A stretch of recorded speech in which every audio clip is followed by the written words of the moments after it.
I'm actually really nervous. It's a lot of personal information and a lot of you guys don't know me that well.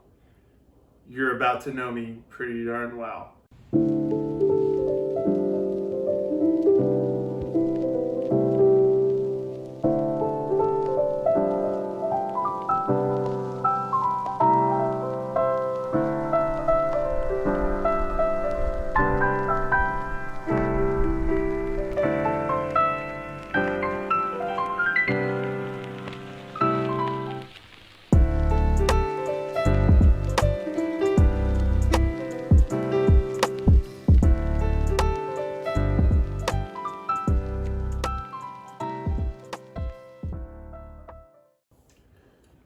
Woo! Okay guys, so I'm actually really nervous to make this video. I've been kind of procrastinating a little bit because it's a lot of personal information and a lot of you guys don't know me that well. You're about to know me pretty darn well. A lot of the stuff that I'm about to tell you guys is stuff that I've only told a few people, so you guys are in for a treat today. Okay, so I figure that I'll start off this story by giving a pretty decent amount of background on me. So I grew up in a really faith-based household. My mom in particular always took her faith really seriously. And so, we went to church most weeks. And from a really young age, she told me that I needed to be saved. And so I got saved when I was about 5 or 6 years old. And I really didn't have any idea what that meant at the time. I really personally don't think that you can make that decision until you're at least a few years older. I think you have to know what you're getting yourself into, and at that point I had no idea what I was getting myself into. So I'm gonna go ahead and start with the really personal stuff pretty quickly here. So when I was about 8 or 9 years old, we would always get these DVDs from the library, and for the most part they were all good and wholesome and they were all where they were supposed to be. But we had a few DVDs that I don't really know how they ended up getting into the kids section, because they had some pretty inappropriate stuff on them. If y'all have seen any of the live action Pink Panther movies, y'all know that those are really slapstick and corny and they're really funny.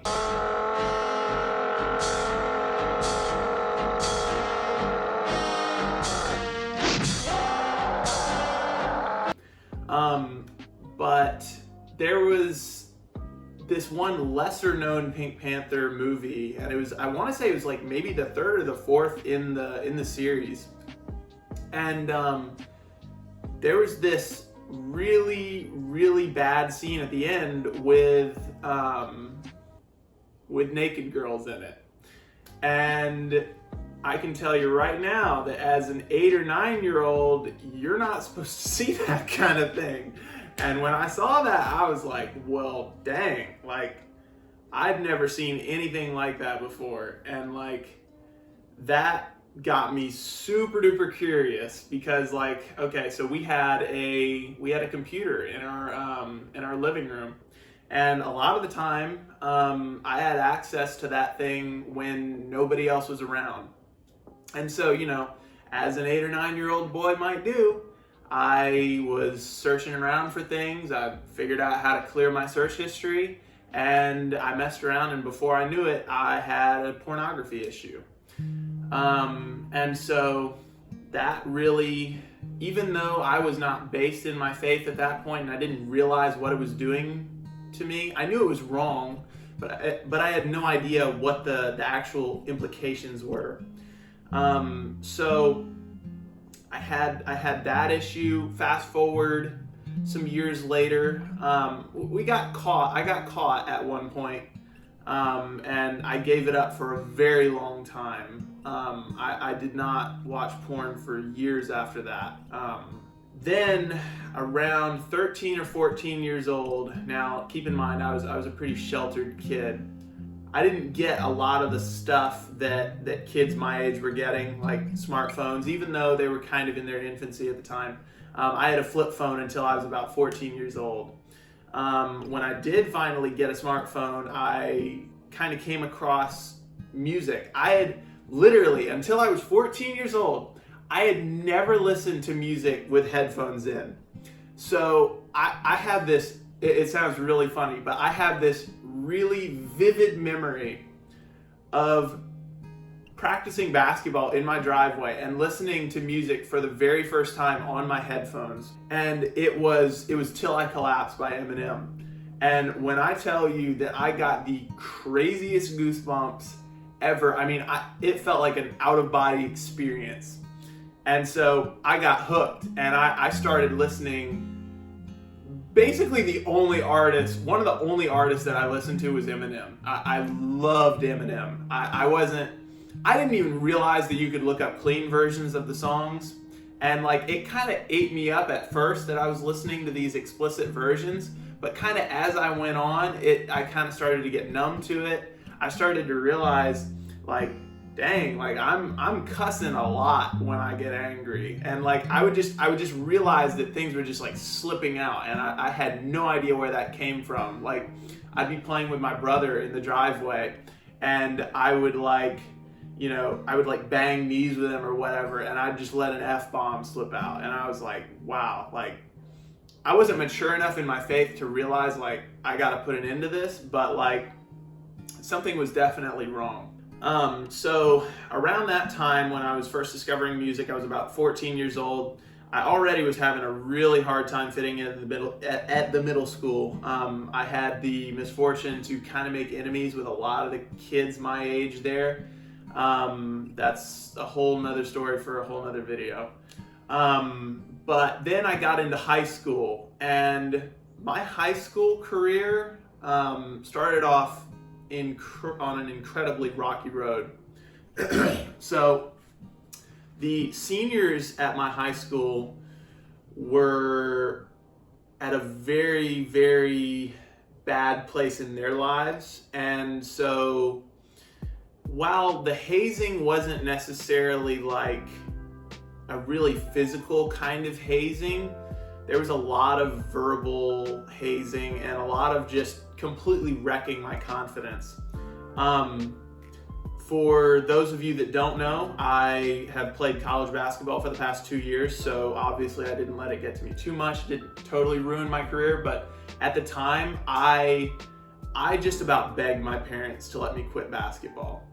And I felt like, you know, God, why are you doing this to me? And like, I felt so shunned. Like there was hardly anybody on that team that I felt like I could relate to.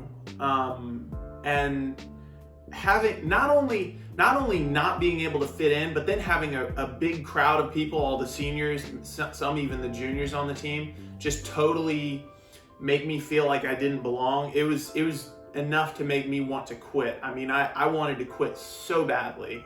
Thankfully, I had some coaches that really believed in me and helped me to push through it. And actually, there was one day that I tried my absolute best to stay home from practice.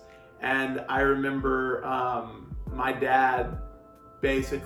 mom and my dad basically being like, you know, you're not gonna quit this. Like, you know, we're gonna literally pick you up and put you in the car if you don't. And so I got in the car. I got in the car with my mom, and I remember driving there, and I was planning like the whole way that I was gonna show up there and I was just not gonna get out of the car. And you know, thankfully I did, and the rest is history. I'm so thankful that my mom and dad did not let me quit. So the rest of my high school experience, it was definitely a lot better than my freshman year, but being the kind of Christian that I was, I never felt like I could get along or really had any of the same points of views with my teammates or just people at the high school in general. I was always just kind of off by myself. I might have made friends kind of with like some of the other guys that didn't really fit in that well, but for the most part, I felt super, super alone, and everybody else was doing things like they all had girlfriends, or they liked to, party, or just the way that they talked was just so, it just was really off-putting to me. And so I never felt like I had much in the way of friends at the high school, other than maybe a select few. And I really tried to do what I felt like God wanted me to do, but not really necessarily because I did it out of love, but just kind of because I just always been taught to. And so I think that my faith was always kind of superficial in a way. I think that I didn't really have a relationship with God or with Jesus whatsoever. It was just about following rules, and if I wasn't following the rules, then I just felt like God was really unhappy with me, and that's kind of a vicious cycle. If you feel like you're not following the rules and that God is mad at you, then you're not going to want to spend very much time with Jesus, and then if you don't spend very much time with Jesus, then you just keep on feeling more guilty and make it harder and harder to go back to him. And that's one of Satan's traps that he really wants you to fall in. So when I got out of high school, I realized that I was going to be able to play college basketball, like I said earlier. And so I went off to play college basketball. I wasn't too terribly far from home. I was only about an hour drive, which was a real blessing because I'm a serious homebody. But even with the close proximity to home, if you guys have ever heard anything about college basketball or any college sport, you don't get a whole lot of free time. So you're doing study, like film study, you're doing weightlifting, you're doing practice, and then for the most part, other than school and like feeding and bathing yourself, like you really don't get a whole lot of time. So I didn't really have time to do much in the way of like fellowship with other believers.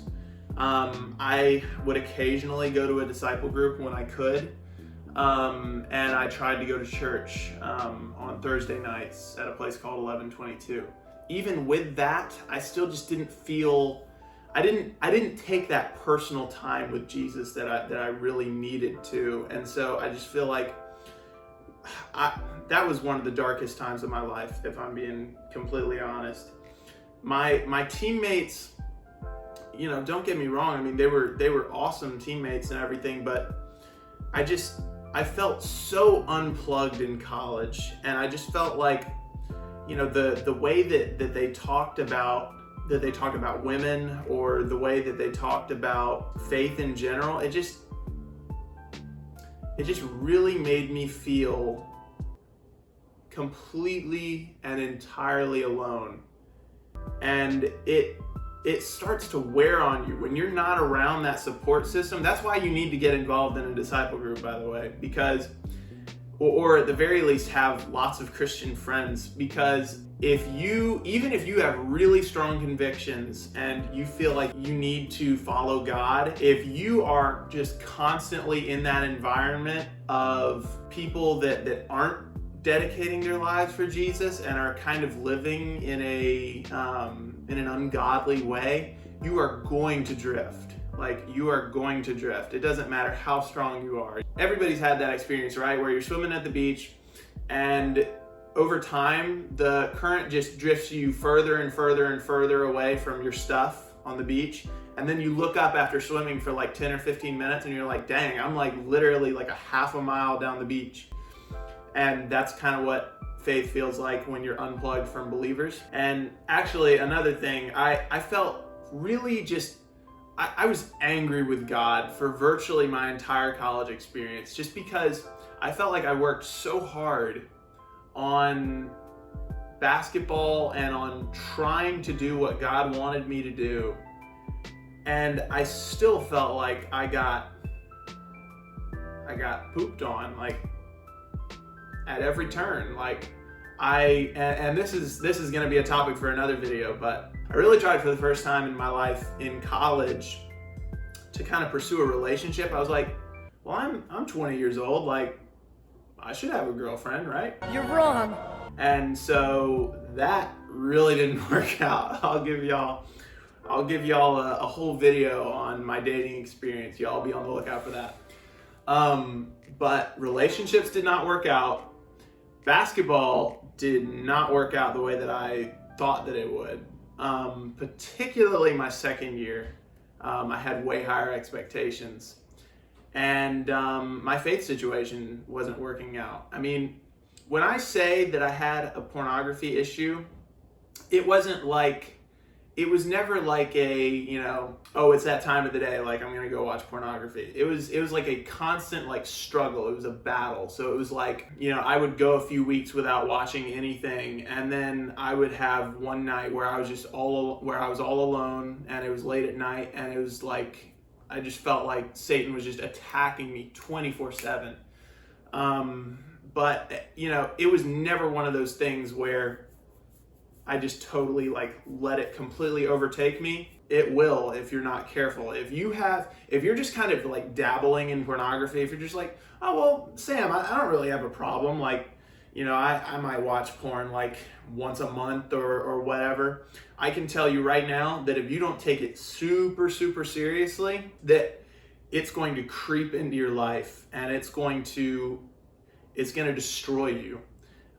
It's kind of a form of idolatry. You're basically worshiping yourself, and like the Bible says, you shall have no gods other than me. And basically, if you have more than one master, that you'll love one and hate the other. So don't let yourself slip into that sin, guys. And if you do, take it very, very seriously trying to get out. I'll make a video all about my pornography issue and how I got free from that later. So I just recently got finished playing college basketball. I thought that I was going to be playing college basketball this year, but things just didn't end up working out the way that I wanted them to. I had some smaller offers, but nothing that I felt particularly led to take. And in retrospect, I'm very glad that I've had this year.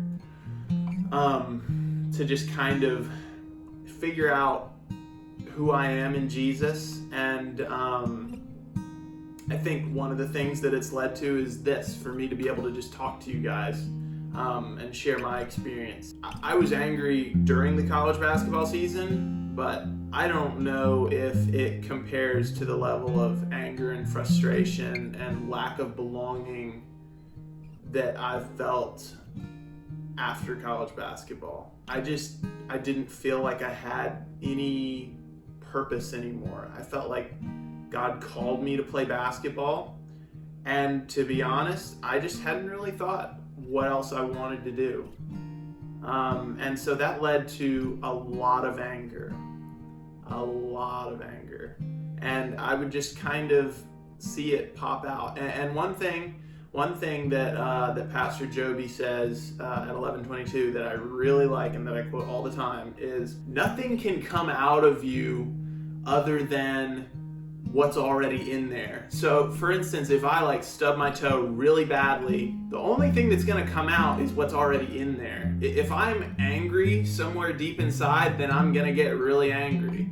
But if I'm full of nothing but love and joy, you know, I'm gonna just take it like a champ, you know. But yeah, so I was a really, really angry person, and I was really frustrated. I went all in trying to find a relationship, which was a really stupid idea because, as we all know, two broken people does not make a perfect, like, intact person. Now, we're always going to be broken to a degree, but like, I was like really broke. Like, I was in a really bad place. Yeah, so I was a really angry person. Didn't really know what to do. I started a basketball YouTube channel, and you know, I was having a little bit of success, I guess, with that. I felt like I had pretty good qualifications, having played college basketball. But I just felt like God was calling me to do more. So I got into making these videos. I watched a guy named Montel Fish. If you guys have not heard of him, then I'll link his channel down in the description, but he's been a huge influence on my life and on this YouTube channel. Just being really, really authentic. I was still dealing with my pornography issue to a degree, but then I started telling people about it, and there is great freedom in telling people about your issues. One of Satan's greatest tactics is he'll make you think, well, nobody knows, right? I mean, it's a secret. Like, it's not going to hurt anybody. Like, you know, if you have a pornography issue or any sort of issue whatsoever, you need to have an accountability partner. I started off telling my brother. You know, whenever I would watch anything, I would make a promise to my brother that I would tell him. And you know, while you might like sneak off and go watch something, you know, your conscience is gonna weigh on you that you're breaking that promise, and you've got to go tell him if you have the kind of conscience that I have anyway. Making those promises and making that oath, it totally freed my mind of pornography. That alongside with just making sure that I met with Jesus every day. And no matter what you're doing, spending time alone with God, that he's going to bless you for that. Because God doesn't just want the religious, uptight version of you. He wants you. He wants a relationship with you. And if you take the time to meet with him just like an old friend, then he's going to reward that. So I started doing things like prayer journaling, and just honestly, like just being alone with God. That anytime you just take time out of your day, there are times where I would much rather be doing other things, but just making that sacrifice to take 15 or 20 minutes out of your day to just go meet with God somewhere is just, I mean, God's gonna reward that. And he rewarded me so greatly. The best reward that he could have given me was that closeness and feeling of intimacy that I'd lacked for so many years. And so he broke my chains of pornography and addiction. He gave me this, and I can't tell you. I mean, I've read some of y'all's comments, and I thank you so much for the comments that you've given me. It's been so encouraging. But I really feel like God has rewarded me just as much or more than he's helping you guys through my videos. I feel like he's been helping me and blessing me so much. Just to feel like I have a purpose finally. What I felt like I really lost with basketball, I found something that I enjoy far more. Like, I love this. Like, if I could have one wish right now, one prayer answered, it would be that I could do this for a living one day. Because I feel such a calling to do this. And, you know, I love being creative, and I love using my tools to create for God. And I wrote this last part down because I wanted to just make sure that I really got the point across. I felt like God was like seriously moving me when I typed this. So I just want to read this out real quick. So when it came to like finally getting close to Jesus, I started really making an effort to get into God's word honestly. I kept a prayer journal and just honestly spent time with God like he was an old friend. No matter what you're doing to spend alone time with God, he'll bless you for that. I realize now that this great emptiness that I've felt for the past few years in particular was God's call to me to treat my relationship with him like the number one priority that it is. That's the difference between religion and Christianity. Religion dictates that you spend tons of time keeping rules and putting all of your stock into being a good person. The difference is that Jesus wants you. He doesn't want the uptight, robotic Pharisee version of you. He wants the real you. He wants your passion and enthusiasm. And that's part of why I finally feel like I'm genuinely happy in my faith and relationship with Jesus. I get to pour out my passion and enthusiasm to my Creator who loves me and made me with the gifts to create. God is your dad, your Creator, but He wants to be more than that. He wants to be your best friend. Thanks, guys.